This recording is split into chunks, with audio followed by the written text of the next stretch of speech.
Diesel engine use பண்ணுறீங்க, வெளியே black smoke வருது அப்படின்னு பார்த்தீங்க அப்படின்னீங்கன்னா ஃப்ரீக்வெண்ட்டாக ஹைட்ராக்சி கார்பன் க்ளீன் அப்படின்னு போயிடுவோம். நம்ம ஆனால் பட் இங்கே மேனுவலாக தான் க்ளீன் பண்ணுறோம். அதெல்லாம் பார்த்தீங்கன்னா ரொட்டீனாக நீங்கள் 40,000 60,000 ஒன்ஸ் இல்லை 30,000 ஒன்ஸ்னு ரொட்டீனாக ஃபாலோ பண்ணுறவங்க பண்ணுறது தான் அட்வைசபிள். நீங்கள் 1,00,000 கிலோமீட்டர் 1.5 lakh கிலோமீட்டர் ஓடினதுக்கப்புறம் டேரெக்டாக வந்து நீங்கள் பார்த்தீங்க அப்படின்னீங்கன்னா என்ஜின்குள்ளே இருக்கக்கூடிய கார்பனை வந்து க்ளீன் பண்ணிட்டீங்க அப்படின்னீங்கன்னா என்ஜினோட லைஃப் வந்து சஃபர் ஆயிருங்க. இதனால என்னென்ன ப்ராப்ளம் ஃபேஸ் பண்ணுவோம் அப்படின்னு பார்த்தீங்க அப்படின்னீங்கன்னா கம்ப்ரஷன் லீக் ஆக ஆரம்பிச்சிடும், வால் நாய்ஸ் வர ஆரம்பிச்சிடும். அப்புறம் என்ஜின் வந்து ஹைட்ராக்சி கார்பன் க்ளீன் பண்ணுறப்போ ஏஜ்டான வெஹிக்கிளுக்கு பார்த்தீங்க அப்படின்னா என்ஜினோட ரீகண்டிஷனிங் பண்ணுற ஸ்டேஜ் வந்துடும். இங்கே வாங்க நம்ம அதுக்கு முன்னாடி இந்த இருக்கு பாருங்க இன்டேக் மேனிஃபோல்டு. இந்த ஹோலில் பாருங்க உள்ள கார்பன் எந்த அளவுக்கு டெபாசிட் ஆயிருக்கு அப்படின்னு. இந்த இருக்கு இல்லையா ட்ரை கார்பனா, இந்த பாருங்க ஒரு லேயராகவே இருக்குங்க உள்ளுக்க கார்பன்.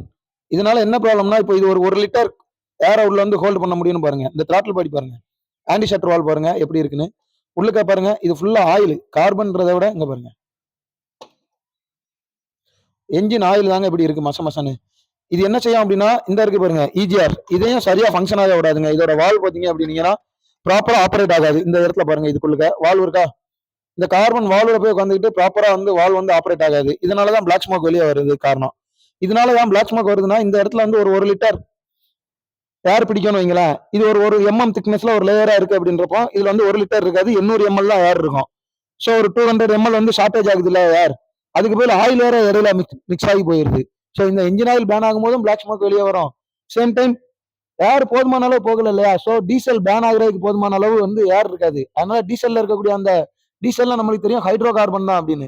அந்த கார்பன்லாம் கார்பன் டை ஆக்சைடும் கார்பன் மோனாக்சைடும் ஆகுறதுக்கு ஆக்சிஜன் இல்லாம உங்களுக்கு வெளியே வந்து பிளாக் ஸ்மோக்கா வெளியே வந்துகிட்டு இருக்குங்க.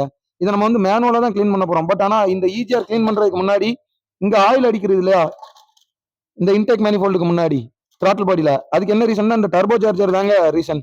நம்மளுக்கு தெரியும் டர்போ சார்ஜர்னா வால்யூமெட்ரிக் எஃபிஷியன்சி இன்க்ரீஸ் பண்ணுது அப்படின்னு. இதுக்கு செப்பரேட்டா ஒரு பெரிய வீடியோ போட்டிருக்கோம், அதை பார்த்து தெரிஞ்சுக்கோங்க. பட் இந்த ஈஜிஆர் கிளீன் பண்றதுக்கு முன்னாடி உள்ள இன்டேக் மேனிஃபோல்டுல இந்த மாதிரி ஆயில் வந்து டெபாசிட் ஆயிருக்கு உள்ளுக்க அப்படின்னா இந்த டர்போ சார்ஜரையும் வந்து நம்ம வந்து ஒர்க் பண்றதாங்க பெஸ்ட். டர்போ சார்ஜர் எதனாலலாம் ஃபெயிலியர் ஆகும், இதுல என்னென்ன டைப் ஆஃப் டர்போ சார்ஜர் இருக்கு அப்படின்றதெல்லாம் நம்ம ஆல்ரெடி ஒரு வீடியோவாக போட்டிருக்கோம். அதில் பார்க்கணும் அப்படிங்கிறவங்க பார்த்து தெரிஞ்சுக்கோங்க. இதுலேயே வந்து WGT waste gate turbo, VGT variable geometric turbo, அப்புறம் இது எலக்ட்ரிக் டைப் டர்போங்க. இது வந்து இதில் பார்த்தீங்க அப்படின்னீங்கன்னா இல்லை நிறைய வெரைட்டி ஆஃப் டர்போ இருக்குது. அது எப்படி வந்து ஃபங்க்ஷன் ஆகுது, எவ்வளோ ப்ரெஷர் கொடுக்கும், எவ்வளோ RPMல, இதெல்லாம் செப்பரேட்டாக ஒரு வீடியோ போட்டிருக்கோம், அதில் பார்த்து தெரிஞ்சுக்கோங்க.